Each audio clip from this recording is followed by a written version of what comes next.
Halo anak-anak, selamat datang kembali di pembelajaran kimia.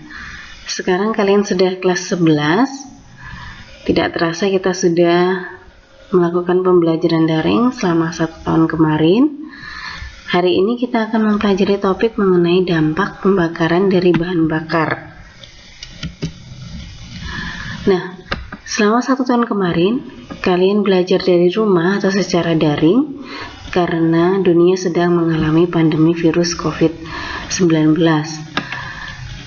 Walaupun ada banyak keterbatasan yang kita alami selama pandemi corona ini, tapi ternyata dari musibah yang 1 tahun lebih ini kita sudah alami, ada hikmah di dalamnya atau berkah di dalamnya.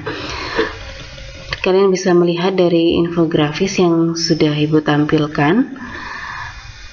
Di beberapa kota besar dunia, ternyata kegiatan pembelajaran, lalu bekerja dan beribadah dari rumah itu, dan beberapa tempat itu menerapkan lockdown, justru memperlihatkan bahwa polusi udara di kota-kota besar dunia itu mengalami penurunan.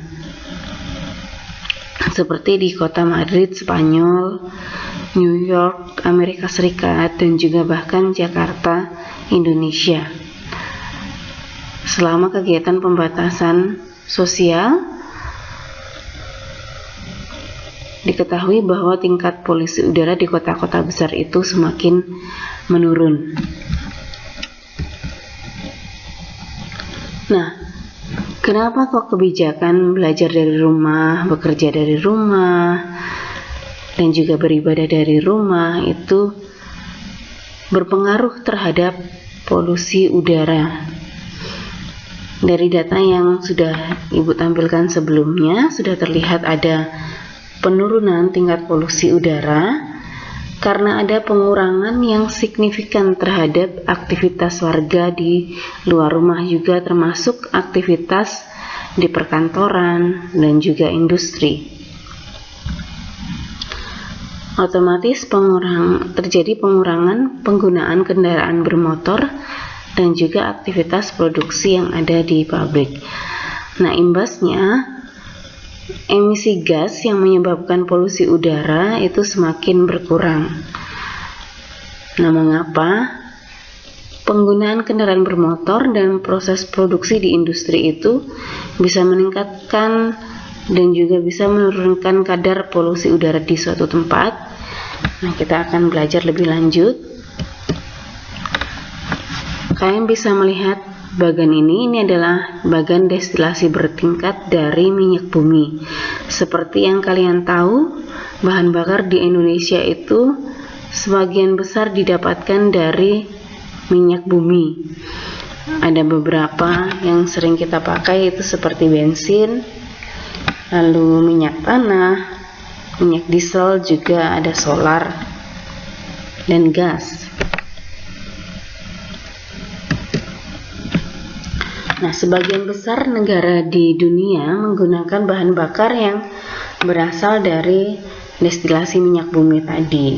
Kalian bisa melihat dari data yang Ibu tampilkan ini, konsumsi bensin di sektor transportasi itu semakin lama itu semakin naik.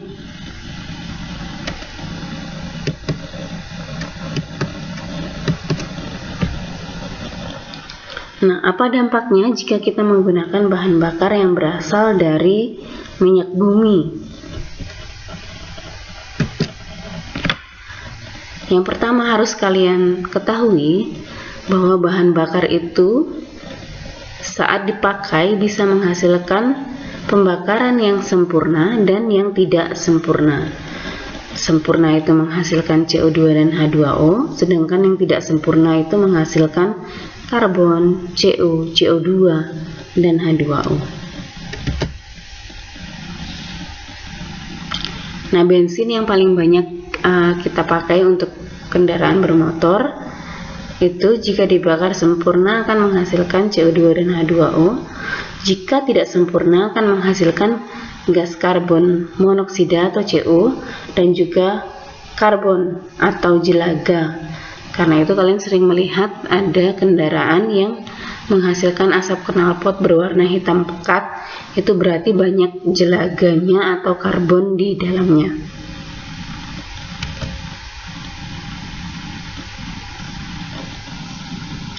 Nah, pembakaran berlangsung sempurna dan tidak sempurna itu bergantung pada jumlah oksigen yang dipakai dalam pembakaran.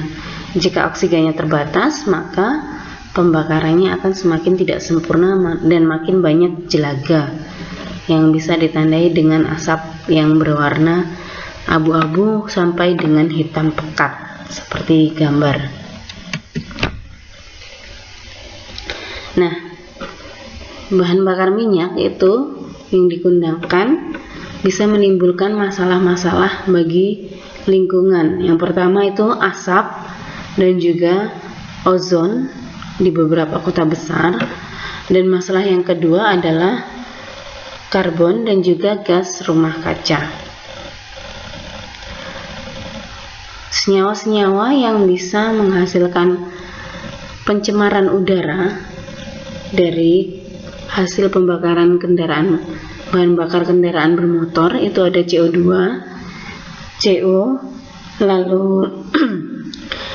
NO dan NO2 dan juga timbal.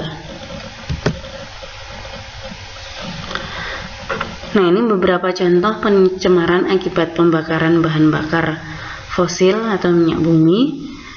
Yang pertama ada pencemaran udara, lalu efek rumah kaca, juga hujan asam.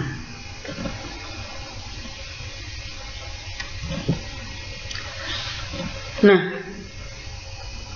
untuk tugas kalian bisa mencari dampak negatif dari gas buang kendaraan bermotor, baik bagi makhluk hidup maupun bagi lingkungan, seperti gas CO2, CO, lalu NO, NO2 dan juga timbal. Dan juga kalian bisa mencari tentang penyebab, definisi dan akibat dari efek rumah kaca dan juga hujan asam.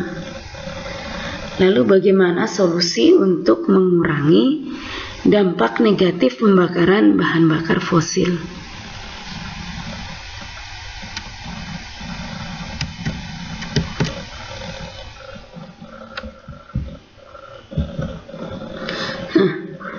Cukup sekian pembahasan kita mengenai dampak pembakaran bahan bakar. Silahkan kalian mencari informasi tadi yang sudah Ibu sebutkan. Terima kasih atas perhatian kalian hari ini. Sampai jumpa di pertemuan berikutnya.